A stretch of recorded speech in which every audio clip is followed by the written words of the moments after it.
To the first Seattle Parks SM Diversity Park Ranger hiring event.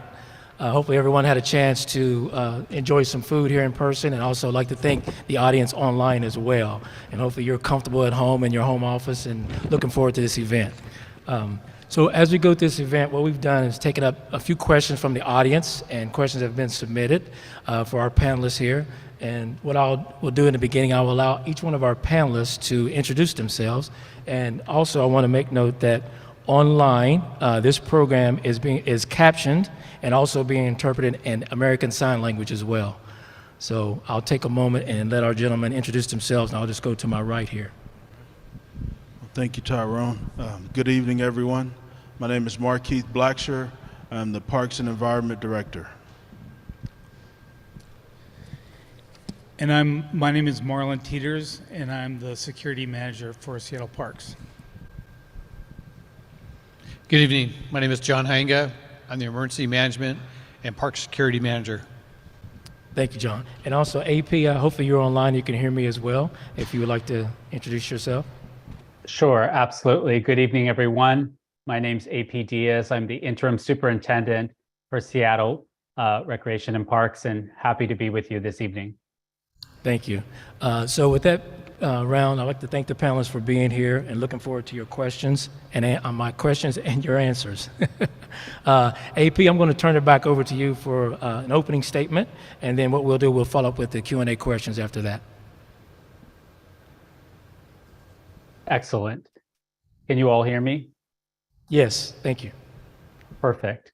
Well, first of all, this is such an exciting time. I want to thank you for coming out this evening to learn more about our Park Ranger program, what it is, what it means at this time for Seattle, and really to highlight that this is an exciting time for our park system and for our city.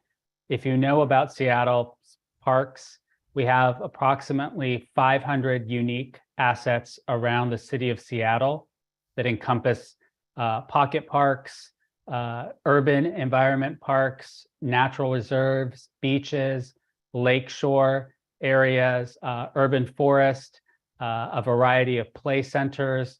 And really, we like to think of ourselves as the heart of the city. And so many people in Seattle love their parks. They're precious. It's a unique asset that we have. And I think more than ever, we've learned coming in and out of the pandemic how important parks are to the health and wellness of a city. When the entire world was shut down and sheltered, the one place that remained open and available and vital were parks.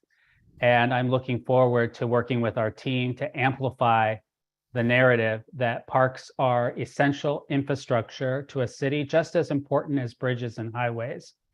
And so as we endeavor to make these park spaces the best that they can be for our city, it's important to lean into the theme of safe, welcoming, and accessible parks. And that's what we talk about here in Seattle. And that's why we're here tonight. We're looking for participants to join our team, to be active partners in the Park Ranger program as we begin to grow it out and spotlight what this it means for our city right now. So the Park Ranger program is really at an inception phase of growing and getting stronger.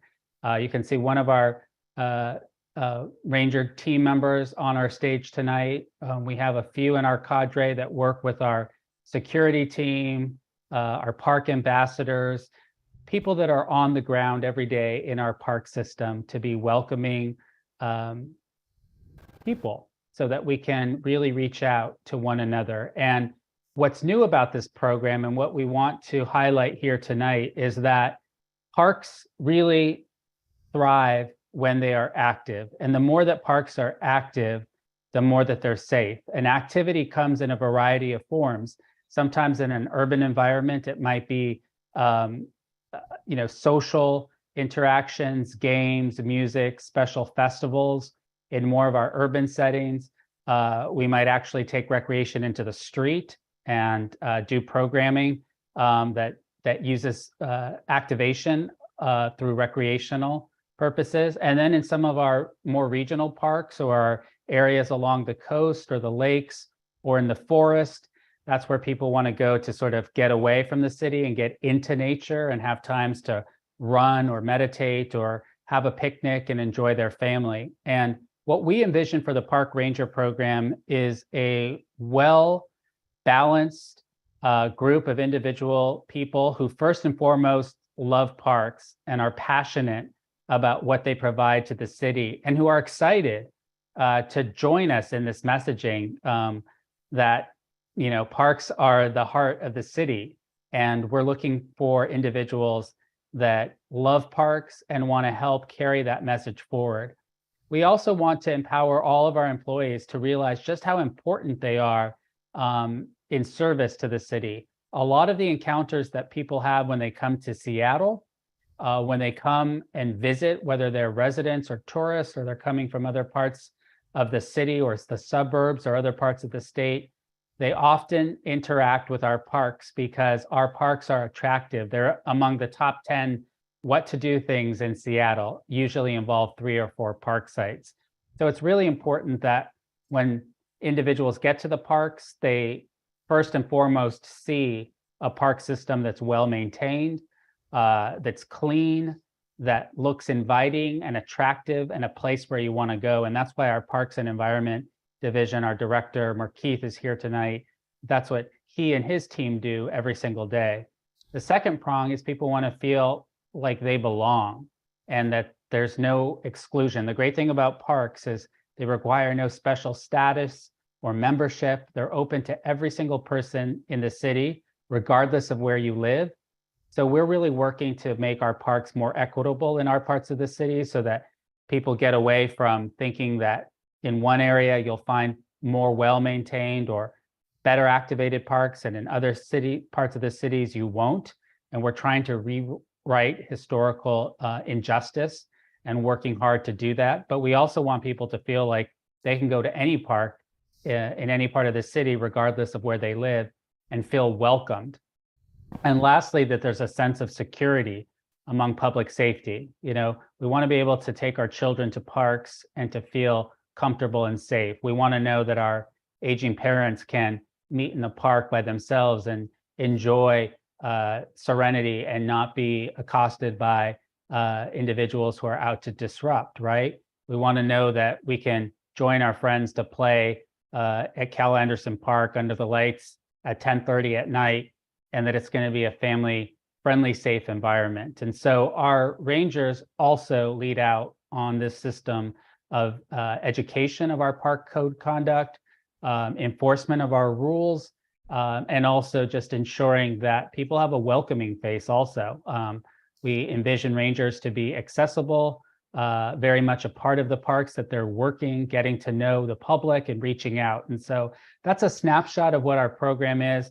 There's a lot more we'll be talking about on the panel, but I just wanted to give you a high-level overview and to tell you welcome. Thank you for being open to learning more about what a park ranger is, and maybe even sparking a passion and a desire to become one of our team members. And we're really excited too, because we have a funding to hire initially up to 26 park rangers, with plans to eventually grow even more. And so today is the first step in this process. And I just want to thank our entire team at SPR, and particularly our HR division, as well as our Park Security Services team, who have really worked very, very hard to make tonight possible. And very proud of all of you, and look forward to tonight's panel. Thank you.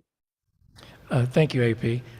Myself being a transplant, Pacific Northwest 21 years, when I think about community and how beautiful the Pacific Northwest is, this continues to be a key component to have, like you said, families and community and feeling safe, and having our kids and our youth participate and be excited about the parks, right? Whether you're wherever you're from, how large your family, where your kids go to school, right? Building that community, right? So I think it's a key part of the equation. So thank you again, AP. And I think you kind of answered the first question for me, put you back on the spot, because the first question was, what is the city's vision for the new Park Ranger program? So I think you may have answered it a little bit, but if you have anything that you want to add to that, I'll give you a second. If not, we'll go into the next question.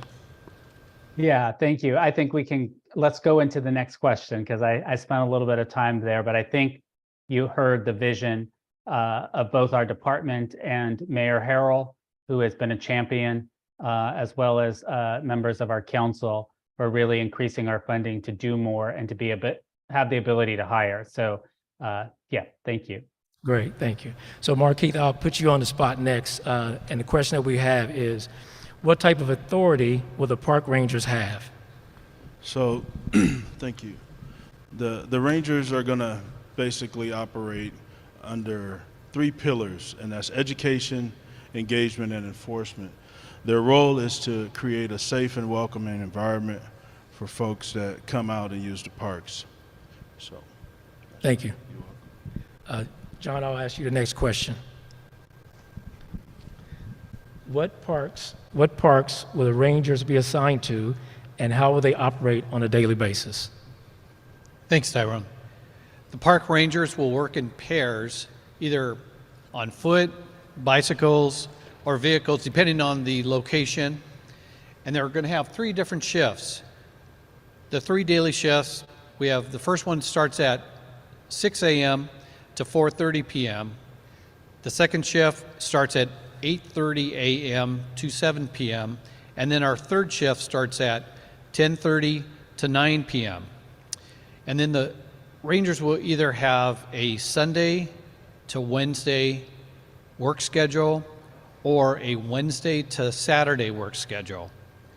And then they will be, this year in 2023, the park rangers are going to serve the downtown district. And we have 22 parks in our downtown districts. I'm going to list those parks for you. So the rangers are going to be serving Myrtle Edwards Park, Denny Park, Cal Anderson, Tillicum Bay Place, Bell Street, Victor Steinbrook, Union Square, Hing Hay Park, Donnie Chin International Children's Garden, the City Hall Park, Occidental, Colby Terrace, Freeway Park, Westlake Park, Little Saigon, Pioneer Square, Lake Union, Plymouth Pillar, Counterbalance, the Urban Triangle, Cascade Playground, and then the Denny Regrade Off-Leash Dog Park. And then we're going to have 2 hubs that we are going to create, and the Rangers are going to be serving 2 hubs that we're going to create at Cal Anderson Park and City Hall Park. Great, thank you. Marty, the next question will be for you. The question is, what type of training is required for a park ranger? Thanks for that question. So we're going to have a 6-week in-house academy for the park rangers, where they're going to gain a lot of the skills that they'll need to become effective park rangers. They will need to fully perform and grasp the concepts around educating, engagement, and enforcement of Parks Code. We plan to do our in-house academy with a number of partners, and I'll name a few. We're going to be partnering with SPD, the SPD and the 911 Communication Center, and with the Washington State Criminal Justice Training Commission. Really what we're hoping to do is give people the skills and the understanding to do the job correctly. We'll teach them some skills and systems to support them and to the body of work that they do. We will talk about the Parks Code and Code of Conduct, which we have in SPR, and critical skills for dealing with people in parks. Some of the things that we'll teach the new recruit park rangers, like I mentioned before, we're going to be doing Parks Code, the required Parks Code compliance, de-escalation, and management of aggressive behavior, They'll be first aid and CPR certified. They'll get some excellent customer service skills, cultural competency and anti-bias training, and how to engage the public of Seattle. And then, we're going to do a bunch of things during that 6 weeks.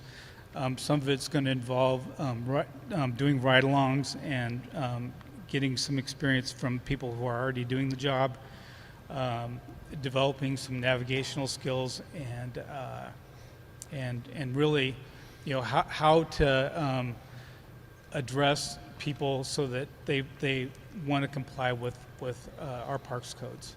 Great. So it sounds like anyone that applies to these positions, if you don't have experience, feel comfortable that the structures have been put in place to support you fully to be successful in the position, right? That's what it sounds like.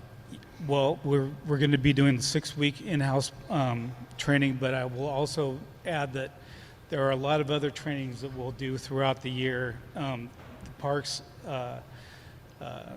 SPR does a bunch of trainings, and we'll do continuing trainings that will enhance the skills that people have in this position. Great. Thank you. So you can pass the mic back to John. We'll go back to you. So you're on the hot seat again here. So the next question is, who can apply for these positions? And we think about, again, qualifications or age, right? I work in a community with younger adults. So, we're talking 18 and above, or what is kind of the set for applying for the position? Well, Tyrone, you could even apply for this job. So anybody with a 1-year experience in Parks and Recreation or related field, or 1-year experience in security as well, or even a combination of training, experience, or related field to that can apply for that. So at least you have a 1-year minimum experience, Parks, Recreation, security, or related field. Great. Thank you. So We'll look for your application. all right. So the next question, Marian, I'll ask is, are these positions full-time or part-time positions? So they are full-time positions and with all the city benefits. Full-time and full benefits? Yes. Great, okay. And currently, right now, can you speak about how many positions that are open? I don't know if someone mentioned it earlier, maybe someone said it, but there are actually being open positions right now for park rangers? Excellent question. So right now we're going to hire, our first wave is going to be, the total will be 8. So we'll send 8 through our initial academy, and then an additional 13 to total 26 eventually at the end of 2023. Great, thank you. AP, hopefully you can hear me okay and everyone online. The next question I would like for you to answer.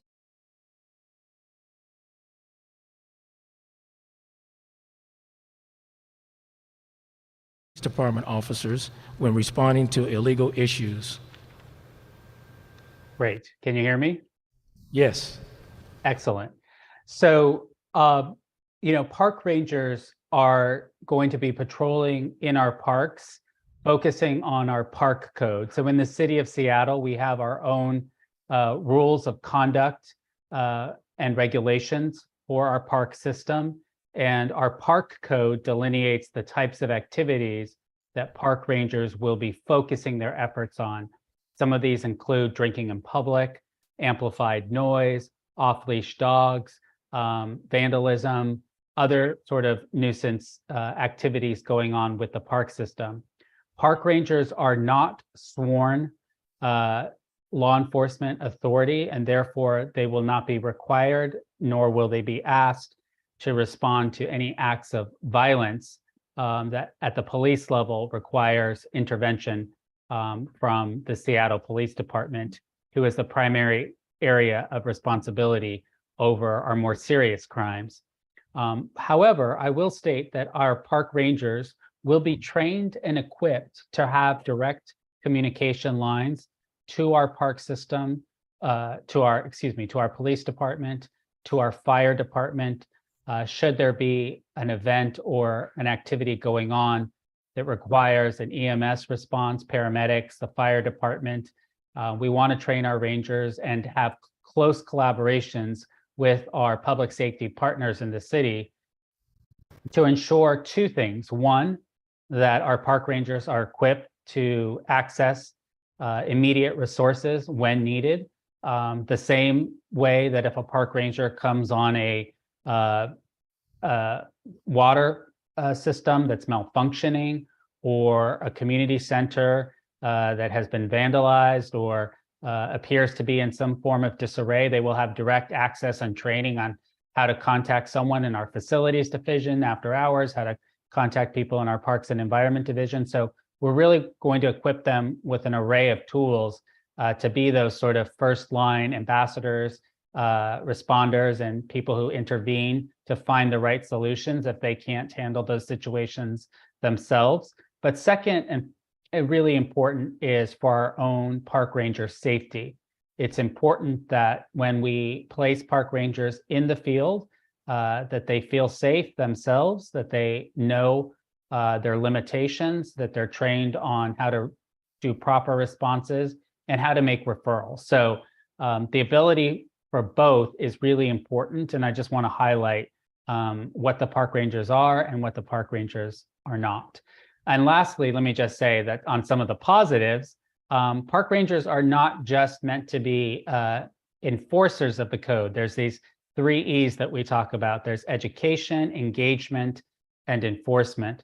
Education engagement is the interactive nature of being a park ranger, talking to people, greeting them, welcoming them to the park.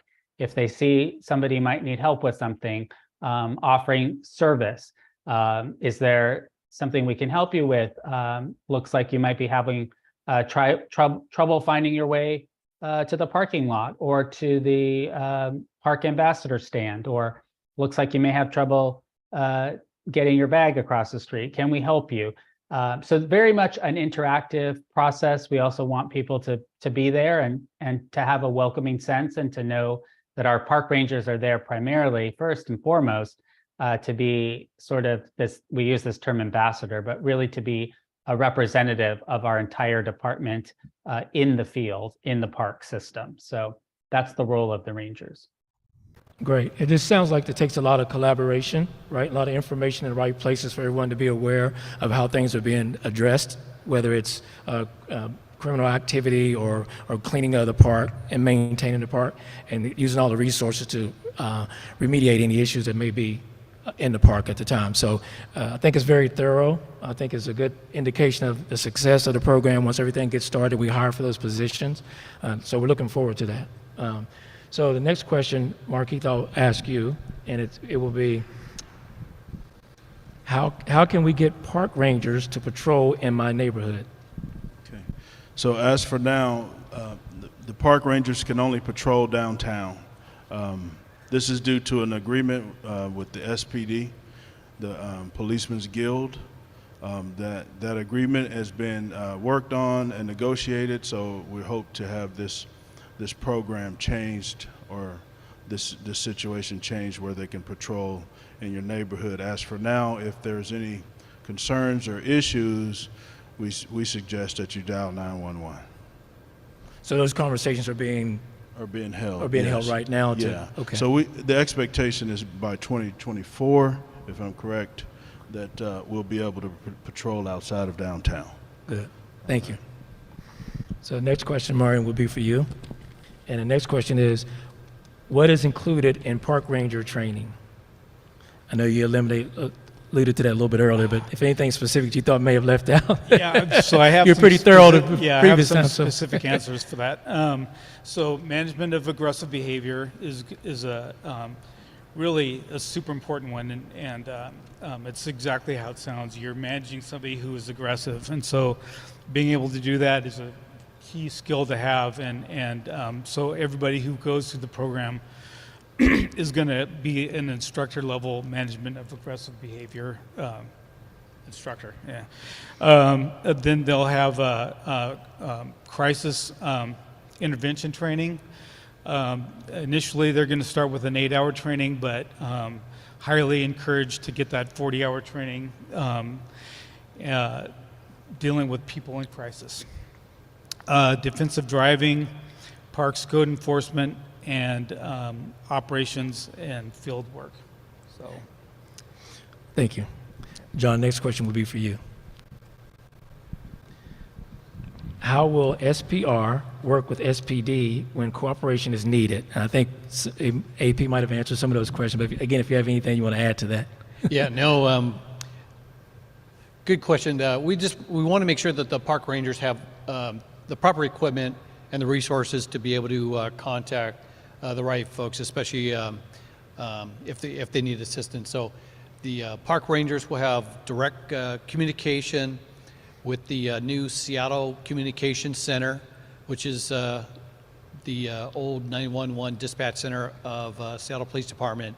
But they'll have direct communications with Seattle Communication Center through their 800 megahertz radios.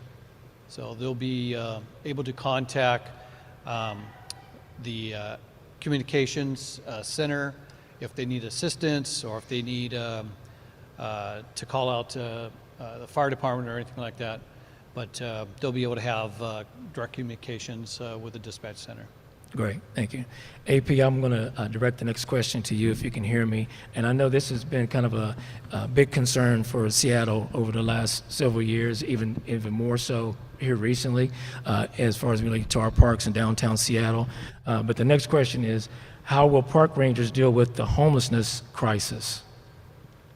Thank you. Excellent question. An important topic for our city and our parks. The city of Seattle has a robust program through our Unified Care Team, which is a multi-pronged approach to dealing with individuals experiencing homelessness in our parks. Park rangers do not clear encampments. I want to be very clear about that. Park rangers will be able to contact campers and ask for voluntary compliance. But this will be after a very concerted approach, working with many other individuals in our city and in our department to follow the rules and protocols that we have to as a city when we are dealing with homeless encampments and parks. There is a prescribed rules and procedures, legal requirements, and so it's really important that we work through the Unified Care Team to ensure that we're doing proper outreach, enabling resource connections, and then ultimately protecting the integrity of our parks. But our park rangers will have a system of reporting illegal camping that's going on within the parks or any other issue that they see, and then will be trained and supervised and work with internal resources to properly follow the channels for encampment abatement within parks. Great, thank you. You all have been so thorough answering the questions, so I don't know, you all have to give us a little bit of grace, but I know some of the questions might seem redundant, but we want to make sure that we get them answered and make sure that everyone is able to speak about, have any additional comments. So the next question is going to be for you, Marquis. It's kind of a two-part question. Okay. So the first part is, how will park rangers deal with violent crimes as a witness? And then the second part is, how will park rangers defend themselves? And John, this may be why I don't qualify right here to answer this question. Yeah. So, first part of the question, in most cases, if the rangers witness violence, they're going to dial 911. They are certified as first responders, so they can respond in the case that there's a medical emergency. And defending themselves, that's where the training comes in, the 6-week training, the specifics Marlon shared earlier. Right, as far as being able to de-escalate any issues, De-escalate, to fight against physical contact, right? Yeah. Right, it's key. It's not to engage in violence is the first rule. And I think that's overall, obviously, very important to our community, right? As far as being a witness and being able to have resources to, in case of emergency, and making sure that people respond accordingly. So I think that's very important, and we need to make that be kind of the top line of this conversation and main to sustain it, right? So the next question is going to be to Marion. And hopefully I pronounced this right. So next question is, will park rangers carry Narcan? You pronounce it just right. All right. And one of the things that I didn't answer when I talked about the training is the specific training was that Rangers will be getting first aid and CPR training, and this will be a part of that ongoing first aid, first responder training, and carrying Narcan will be part of that. And I can tell you that the Narcan that we carry is meant to hand out, so it's very easy to use, very user friendly, if you may, and that's that's what we'll have. Great. So the next question, Markeith, I'll ask you. And I think, again, this is obviously very important as well when we talk about qualifications and people that are working and have potential to be park rangers in the future. And personally, I work in the school district, right? And we work with kids of all different backgrounds and different cultures. And we try to give them information to know what positions are available. We talk about college and career readiness and bringing information to them and making sure they see people who look like them, right? To build that confidence and be willing to apply for open positions. So along those lines, Marquise, this question is, will park rangers look like me? So that's a good question. And the answer that I can provide, the best answer I can provide, is that our HR team is working very hard in this recruiting process to find people that represent the community that they serve. This is one of the events, this is one of the first events that we're having to represent that. So this is a great step in trying to find a diverse and inclusive team for our Rangers. Thank you. And as John, I think, John, you mentioned earlier, right? Everyone, this is an opportunity for everyone, right? So we want to encourage everyone to share the information out there and get as many applicants as we can possible to apply for these positions. So with that, we're going to have, I'll ask AP for a closing statement. And then after that, we'll have a reception for everyone here in the building. And then for those of you online, thank you as well for participating. And hopefully you were able to hear us as the questions and answers were given. So AP, if you don't mind, if you would give a closing statement. Thank you so much. Thank you, colleagues on the stage, for providing some more insight and background and answers to the questions that we're trying to create tonight. And we want you to leave tonight with a feeling of excitement, curiosity, a desire to learn more. This is the first of many conversations. Our HR team has been working really hard and has an avenue for you to find follow-up questions. And no question is too small or should not feel unright in asking. It's okay to ask questions about more about safety and to learn more exactly what this program is about. These are real life concerns, and we want you to feel good about it if you are thinking about applying. We also want you to have a heart for community service and a passion to make this city better and to grow with us. I wanted to share with you one of our, and you might have seen it floating on the screens, we've done a mock-up of a potential badge and patch, which carries the tagline Seattle Shines, which is the theme for our department. And really what that means is that no matter where you work in the city of Seattle, and you can see it now, and no matter where you work in the park system, we envision and believe that our parks are the shining part of the city that spotlights creativity, diversity, equity, that connects communities and culture together through the park system.